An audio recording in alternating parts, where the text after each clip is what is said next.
Pemirsa, Ketua Majelis Kehormatan Mahkamah Konstitusi Jimli Adi Sidiki mengatakan putusan gugatan tentang syarat usia minimal calon presiden calon wakil presiden bisa jadi dibatalkan. Namun Jimli menyebut harus diyakinkan oleh para pelapor soal pelanggaran kode etik Hakim Konstitusi agar putusan nomor 90 itu dibatalkan.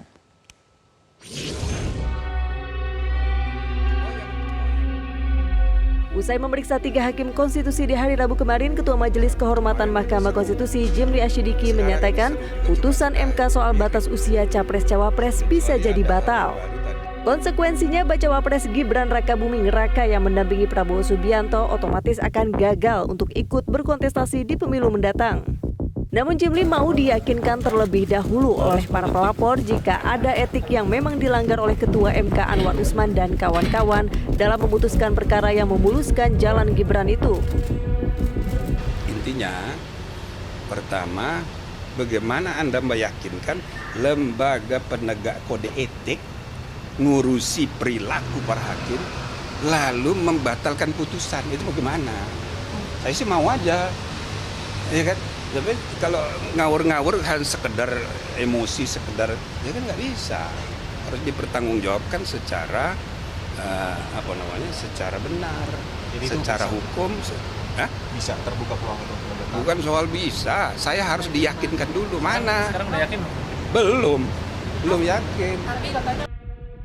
Di sisi lain, independensi Majelis Kehormatan Mahkamah Konstitusi pimpinan Jimli justru diragukan oleh pelapor dugaan pelanggaran kode etik Hakim Konstitusi.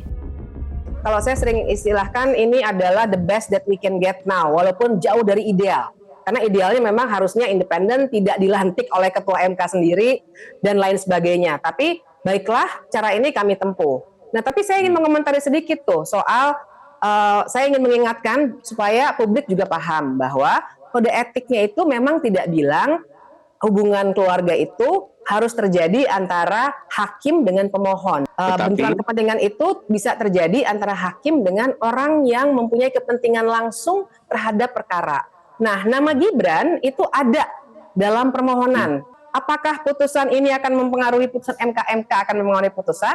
Kita semua tahu tentu tidak akan. Tapi kami sendiri juga karena mempelajari bahwa yang masalah dengan putusan ini adalah putusan ini merusak marwah MK. Sementara itu, Partai Gerindra yang mengusung Prabowo dan Gibran menyatakan tidak masalah dengan sosok Jimli dalam kapasitasnya sebagai Ketua Majelis Kehormatan MK yang merangkap jabatan di parlemen.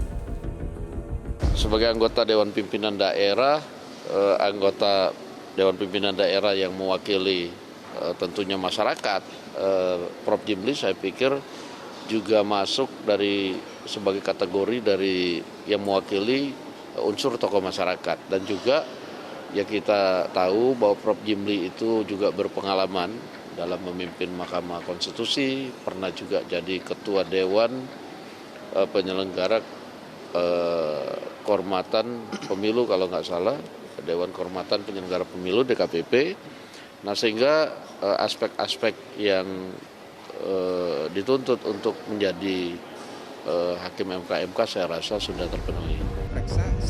Betapapun sosok Jimli dinilai tepat untuk mengusut perkara etik para hakim konstitusi, faktanya Jimli memiliki rekam jejak yang rentan akan konflik kepentingan. Tidak hanya posisinya sebagai anggota DPD, tetapi juga Jimli pernah mendukung salah satu calon presiden, yakni Prabowo Subianto. Jimli juga dipilih sebagai Ketua MK oleh Ketua MK Anwar Usman yang tidak lain adalah paman Gibran Rakabuming Raka. Tim Liputan Metro TV. Jelajahi cara baru mendapatkan informasi. Download Metro TV Extend sekarang.